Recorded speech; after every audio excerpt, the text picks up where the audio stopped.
How's it going, everybody? This is Bryce West with the Illuminati. I am here with a Power Rangers legend, Kelson Henderson. He's been in a few seasons. I don't know. You might have seen him before. I mean, you've been doing roles all the way since 2005 in Power Rangers SPD, right? Yeah, well, I think secretly I was in Dino Thunder before that, just for a little sneaky, I think 1 or 2 episode cameo. There we go. But yeah, long time. You were doing secret cameos before you were a regular. Yeah, that's crazy. Yeah. I guess it's not a cameo. I went, yeah, you're right. I just had a small role. That's all that was. You're right. But it's awesome to see you, Kelson. I mean, you have played so many roles. You were Boom, the sort of SPD Orange Ranger. You were Mick, one of the SPD. I mean, not the SPD, the Ninja Steel Red Rangers. So many different roles. What is it like being a part of Power Rangers for so many years?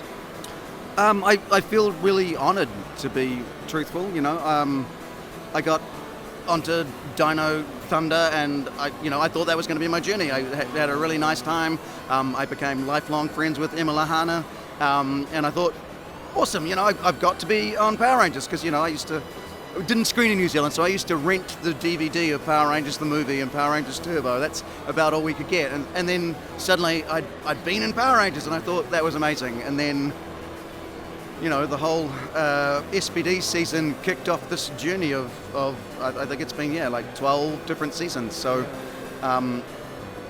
it's been amazing, and I've made so many wonderful friends. Like, that's one of the joys of these conventions, is like I just run from booth to booth cuddling people. It's like, oh my God, you guys, oh my God, you guys, oh my God. Like, it's wonderful. And I guess one of the joys of being in it for so long now is that I get so many people to come up and go, hey, this thing you did then was really important to my childhood.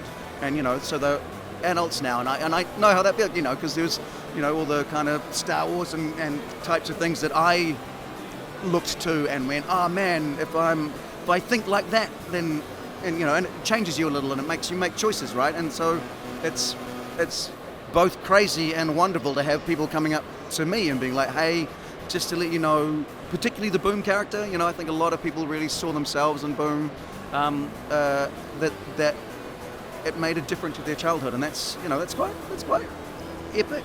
Yeah.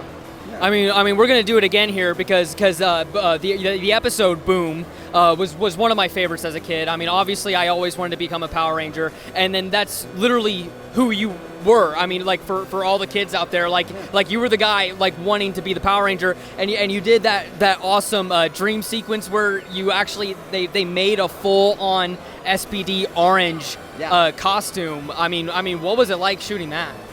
Oh, it was great fun. Yeah, I mean. And I guess that's the thing, like when I finally came back as Mick and got into the red, I had a much bigger understanding of how important wearing the spandex was, and so for Boom, it was like one of those things, like I didn't see it coming. There's no like, you're going to be around. It's like, here's this fun thing we're doing. So it really was, at that time, it was just like this cool fun thing of go, whoa, I get to wear the spandex, and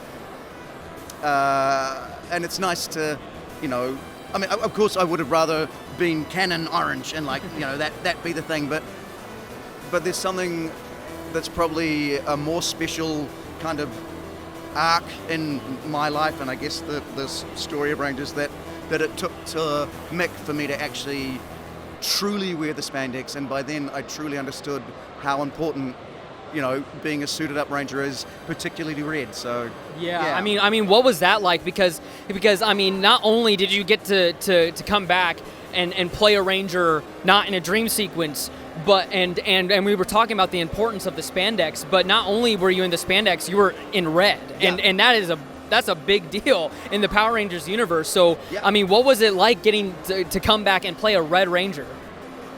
It's exactly like what you think it would be like. It was one of the, like, it wasn't in the script when I auditioned. There was no talk of him being a Ranger.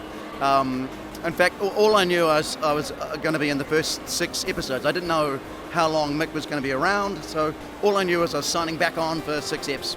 And then, halfway through the season, after they'd gone, hey, we'd like you to see us out on the on Ninja Steel. I didn't know if I was going to be back for Super Ninja Steel, but I knew I had at least the end of Ninja Steel. And then I think they talked to the core cast first. I think they must have been, because I remember Peter, Blue Ninja Steel. Peter was like, "Oh, dude, oh." I was like, "What? What?" He's like, "Nothing. I can't say anything." I was like, "What's going on?" And then she was like, "Hey, Kelson, do you mind if we have a chat?" And I was like, "Am I being fired?" I don't. And then Peter was going to be so happy Yeah, about yeah, it. that's right. I didn't really think I was going to be fired because Peter's a lovely man and wouldn't want that for me. And then Chip was like, "Hey, how would you feel about being a ranger?" And I was like mid-40s. I was like, "Yeah, whatever. Yeah, like I'm going to be a ranger." He's like, "No, really. How'd you feel about being a ranger?" And I was like, that'd be awesome." He's like, "What color?" He's like, "Red." And you get shivers down your spine. It's like, because I guess that's what I said before. It's like by now I understood what being a Red Ranger meant. It was like, it was mind blowing. Yeah. And I one of the photos that I have here is the very first day when I'm on set, and the first time they gave me the helmet. Can we pull it up? Yeah. So and it's just like, I'm not sure if you can see that face, but that's my genuine face, man. It's like, yeah, like it's a dream come true. Yeah. That's awesome, and obviously you got to play Mick again in Cosmic Fury so far, the final season. So what was it like, sort of having this so super long legacy, all these different characters, and then getting to come back for the very end of it? It was lovely. So I think the return of Mick is the only time that I haven't had to audition. So that's the first time that they've actually just called up and said, "Hey man, are you free in a couple of months? Would you be willing to do this again?" So that was nice. After 20-something years, it's like, actually, well, we have enough faith in your work. You don't have to audition again. And we kind of knew that it was grinding to an end. So to get to be included in that was really, it was special, and they're a great cast, man. I'm really glad that's the end cast that I got to see it out with.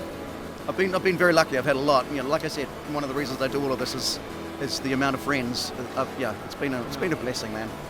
I was rewatching the Avatar movies recently, and I think I actually tweeted to you about it on Twitter. I had no idea that you were in that. I was watching it with my dad, and he was like, "Wait a minute, who was that?" Like, because he watched the show with me as a kid, and he's like, "Your dad spotted it first." Yes, all right, go dad. Yes, and so I was like, what? It's like, was that Kelson Henderson? I'm like, there's no way. And but then I rewound it, and I'm like, there you are, piloting one of the fighter jets. I had no idea that you're in that movie. Yeah, I flew the Dragon gunship.